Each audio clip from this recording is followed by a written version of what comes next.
नमस्कार श्रोताओं, आज आप सभी को एक और नई कहानी सुनाती हूँ। कांटे भरी राहें, भाग 20।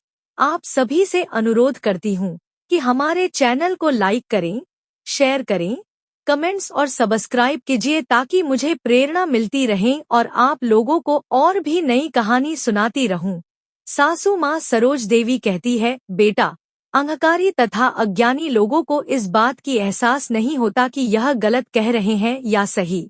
यहाँ तक कि इतना भी एहसास नहीं होता कि उनके पीठ पीछे लोग उन्हें घृणा की नजरों से देखा करते हैं तथा उनके इस तरह के प्रभाव तथा झूठ मूठ के देखावटी के आलोचना करते हैं। बहू मंजूषा कहती है, माँ जी, अपने ठीक कही है।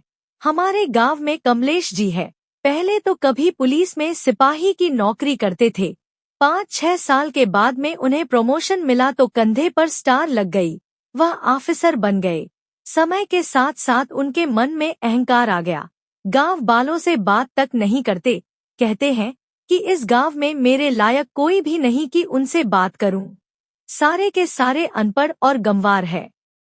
बड़े दिनों के बाद जब बच्चों के शादी ब्याह की बात अटक गई तो उन्हें बहुत परेशानियों का सामना करना पड़ा, क्योंकि उनके पत्नी तो गोरी चिट्टी है मगर उनके चारों बच्चे इतना गोरा है कि चांदनी रात में पहचान पाना मुश्किल है कि कौन है। मगर उनमें इतना घमंड है कि किसी से बात न करने पर उनके बच्चों के शादी अटक रही है।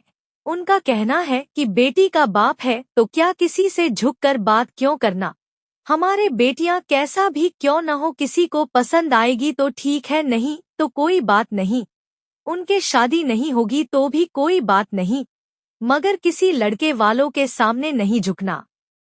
इस तरह से यह कभी भी किसी भी लड़के वालों से सीधे मुंह बात नहीं करते। अपने अहंकारी स्वभाव के कारण हमेशा लोगों से टेढ़ी बात करते हैं, बहुत से अनाप शनाप कहते हैं। यह हमेशा अपने पत्नी के गोरे रंग पर घमंड करते हैं, मगर यह नहीं देखते कि उनके बेटियां एक तरफ जहां उनके पत्नी के विपरीत है वहीं लंबाई में केवल 4 फुट के है। ऐसे में उनके शादी को लेकर उन्हें बहुत परेशानियों से गुजरना पड़ रहा है, मगर अपने अफसर शाही के घमंड तले दबे हुए है। सासू माँ सरोज देवी कहती है, बेटा, लोगों में व्यर्थ अहंकार नहीं करना चाहिए, मगर लोगों में समझदारी की अभाव है और अक्सर सही ज्ञान की अभाव में अपने आप को ज्यादा समझदार समझते हैं।